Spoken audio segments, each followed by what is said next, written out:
शीतलपुर नाम का एक शहर था जहां पर सूरज और प्रिया नाम के पति पत्नी रहा करते थे। सूरज और प्रिया की बहुत ही बनती थी।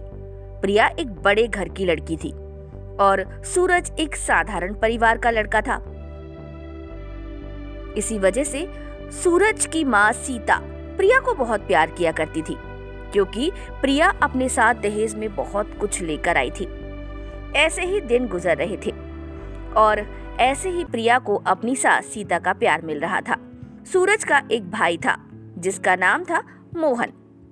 मोहन को एक गरीब लड़की से प्यार हो गया और ये बात सीता को बिल्कुल भी रास नहीं आई। सीता ने मोहन से बोला, सुनो मोहन, मैं चाहती हूँ कि मेरी छोटी बहू भी पैसे वाली आए। गरीब घर की लड़की हमारे लिए क्या लेकर आएगी? देखो प्रिया को कितना सारा दान दहेज लेकर आई है, और गरीब घर की लड़की हमें क्या देगी? तुम छोड़ो, तुम मेरी पसंद की लड़की से शादी करो।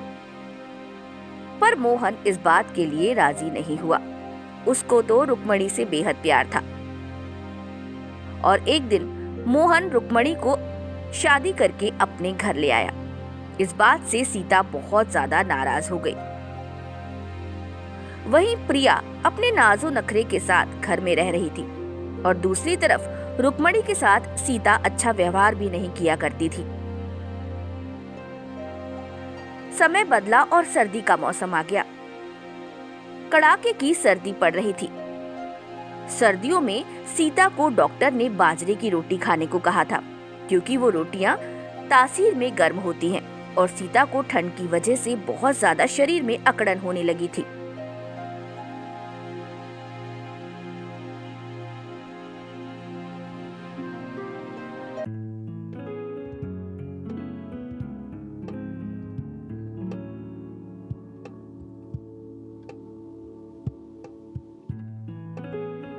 अब सीता को बाजरे की रोटी कौन बनाकर खिलाता?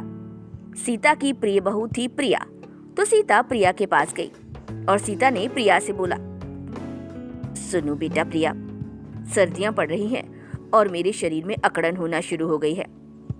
इसीलिए डॉक्टर ने मुझे बाजरे की रोटी खाने को कहा है, क्योंकि उसकी तासीर गर्म होती है। तुम एक काम करना, रोज चूल्हे पे मेरे लिए बाजरे की रोटी बना दिया करना। अब यहाँ प्रिया उलझन में पड़ गई। प्रिया ठहरी अमीर घर की लड़की, कहाँ पर उसको बाजरे की रोटी बनानी आती, और वो भी चूल्हे पर। प्रिया ने बहुत कोशिश की बाजरे की रोटी सीखने की भी, लेकिन वो बना नहीं पाई। और वैसे भी रईस घर की लड़की थी, तो उसने सीता की इस तकलीफ पर ज्यादा ध्यान भी नहीं दिया। अब ये बात रुक्मणी को पता चली, और रुक्मणी गरीब घर की लड़की थी। उसके घर में चूल्हे पर ही रोटियां बनाई जाती थी और सर्दियों में तो उसके पिताजी को बाजरे की रोटी बहुत पसंद हुआ करती थी, जो कि रुक्मणी ही बना के खिलाया करती थी। रुक्मणी ने मोहन को ये बात बताई और उसने बताया कि किस तरह से उसके पिताजी को बाजरे की रोटी बेहद पसंद है और वो बनाती है।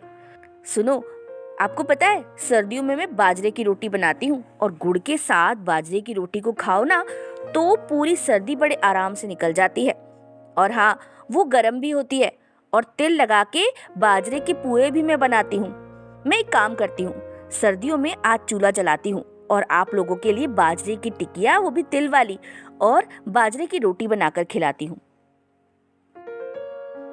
रुक्मणी ने घर के आंगन में ही चूल्हा जलाया और बढ़िया गरमा गरम बाजरे की रोटी बनाई और बाजरे के पुए भी बनाए।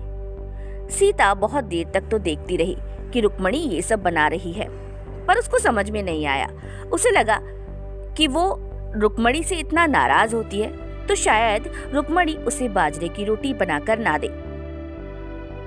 लेकिन रुक्मणी ने जो कुछ भी बनाया उसको अच्छे से थाली में लगाया और थाली लेकर वो अपनी सास सीता के पास पहुंची और बोली, माँ जी, मुझे खबर लग गई है कि सर्दियों में आपको अकड़न होती है और इसीलिए मैंने आपके लिए बाजरे की रोटी बनाई है।